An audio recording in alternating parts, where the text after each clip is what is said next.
Saviez-vous que nous prenons des milliers de décisions chaque jour, presque sans nous en rendre compte? De quelle tenue porter, à quoi manger?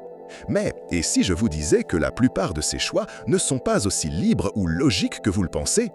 Notre cerveau, un organe incroyablement complexe, cache des astuces et des raccourcis qui guident nos choix à chaque instant. Pour le comprendre, imaginez votre cerveau comme une voiture qui a deux modes de conduite. Le premier est le pilote automatique. Il est super rapide, intuitif et consomme peu d'énergie. C'est celui que vous utilisez pour marcher, respirer ou réagir rapidement à quelque chose qui tombe.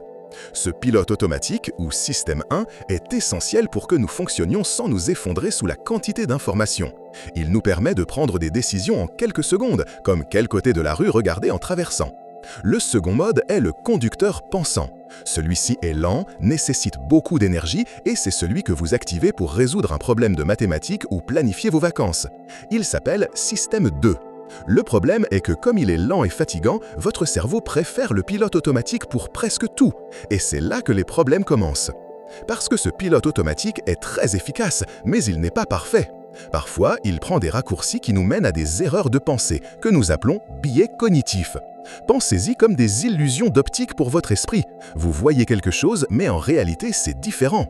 Ces biais rendent nos décisions prévisibles et souvent pas si intelligentes. L'un des biais les plus puissants est le biais de confirmation. C'est comme si votre cerveau avait des lunettes spéciales qui ne vous laissaient voir que ce que vous croyez déjà. Par exemple, si vous pensez que les investissements immobiliers sont les meilleurs, votre cerveau recherchera et ne se souviendra que des nouvelles et des opinions qui confirment cela. Il ignorera complètement toute information qui dit le contraire. Cela vous empêche de voir l'ensemble du tableau et vous mène à des décisions biaisées. Un autre biais très trompeur est l'effet d'ancrage. Imaginez que vous allez acheter un téléviseur.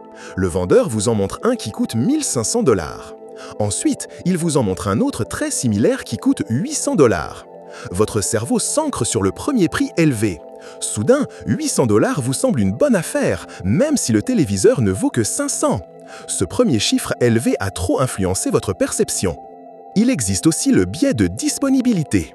Celui-ci nous fait penser que quelque chose est plus probable s'il est facile à se rappeler.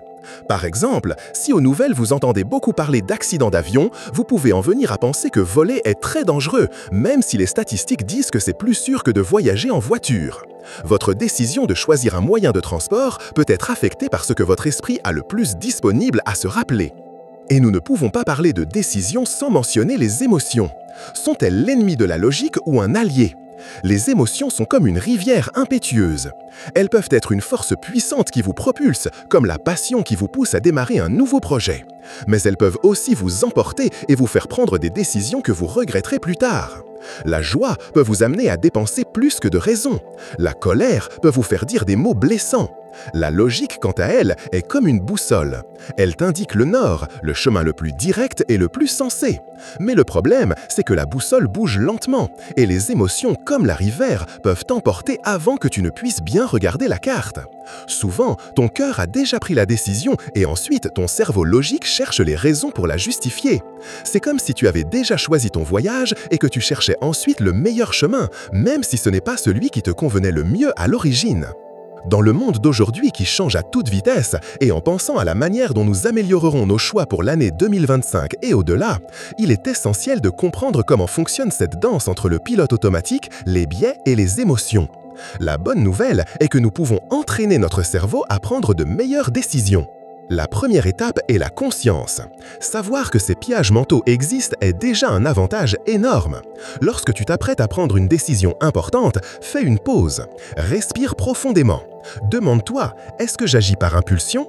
Est-ce que je laisse une émotion forte me guider? Est-ce que je cherche seulement les informations qui confirment ce que je pense déjà? Pour combattre le biais de confirmation, recherche activement des points de vue différents. Parle à des personnes qui pensent différemment de toi. Lis des nouvelles de diverses sources. Cela ne signifie pas changer ton opinion, mais cela te donnera une vision plus complète et équilibrée avant de choisir. C'est comme voir une pièce de monnaie sous ses deux faces. Lorsque les émotions sont à fleur de peau, pratique la distance. Si tu te sens très en colère ou trop heureux, attends. Ne prends pas de décisions importantes à ce moment-là. Accorde-toi un temps pour que l'émotion redescende et que ton conducteur pensant puisse prendre le volant plus calmement. C'est comme laisser la marée baisser avant de prendre le large. De plus, divise les grandes décisions en étapes plus petites.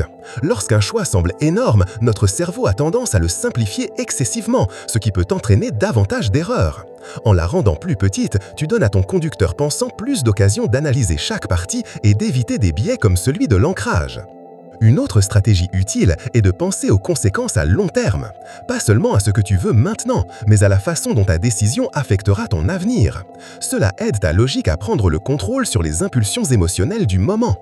Demande-toi, que ressentirais-je ou penserais de cette décision dans 1 mois, dans 1 an ou dans 5 ans ?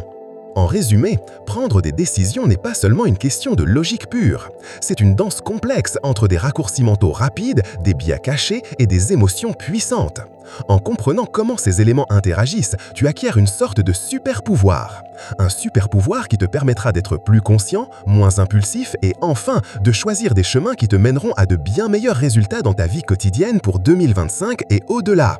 Ainsi, vos décisions seront plus intelligentes, plus libres et vous rapprocheront davantage de ce que vous voulez vraiment.